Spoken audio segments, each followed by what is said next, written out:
আমাদের একটি জরুরি সিদ্ধান্ত মোতাবেক আমাদের যে 6 তারিখের যে লং মার্চ টু ঢাকা কর্মসূচি ছিল সেটাকে আমরা একদিন এগিয়ে নিয়ে এসেছি, অর্থাৎ আগামীকাল 5ই আগস্ট সারা দেশের মুক্তিকামী জনতাকে ঢাকার উদ্দেশ্যে রওনা হওয়ার জন্য আমরা আহ্বান জানাচ্ছি।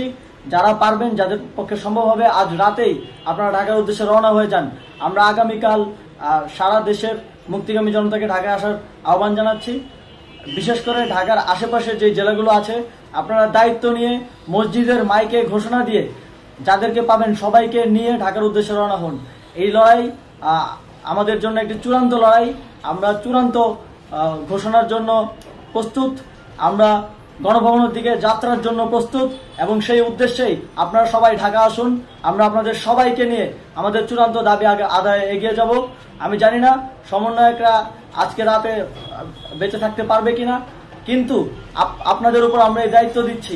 আপনারা সবাই নিজ দায়িত্বে ঢাকায় আসবেন আগামীকাল এবং পরশু পরিস্থিতি বিবেচনা করে পরশু গণভবনের দিকে 4 দিক থেকে আমরা রওনা হব। আমরা খুব আতঙ্কের সাথে লক্ষ্য করছি যে ছাত্রলীগ, যুবলীগ এবং আওয়ামী লীগের গুন্ডারা পুলিশের অস্ত্র দিয়ে পর্যন্ত সাধারণ জনগণের উপর হামলা করছে।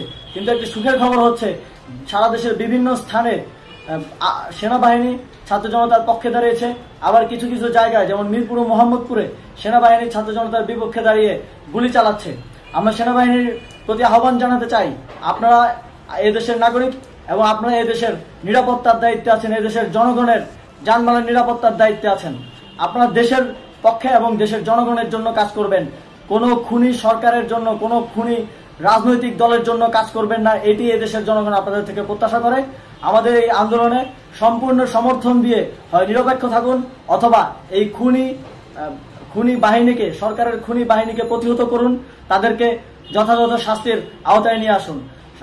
যেই কারফিউ সরকারের পক্ষ থেকে ঘোষণা করা হয়েছে, আমরা স্পষ্টভাবে বলতে চাই সেনাবাহিনী এই ধরনের কোনো কারফিউ বাস্তবায়নের জন্য মাঠে না নামে।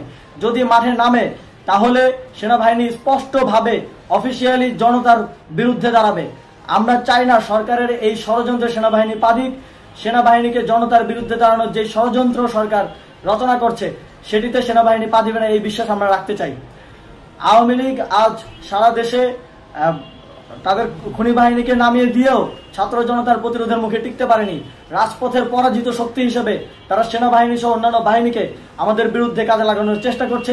এই চেষ্টাকে, এই ষড়যন্ত্রকে ব্যর্থ করতে হবে এবং আগামীকাল সারা দেশে মসজিদে মসজিদে ঘোষণা দিয়ে ঢাকার উদ্দেশ্যে আপনারা রওনা হন। প্রত্যেকটি পরিবার থেকে অন্ততপক্ষে একজনকে ঢাকার উদ্দেশ্যে রওনা করে দিন, এই ইতিহাসের সাক্ষী হতে, একটি নতুন বাংলাদেশের অভ্যুদয় ঘটানোর একজন কর্মী হতে। ধন্যবাদ সকলকে।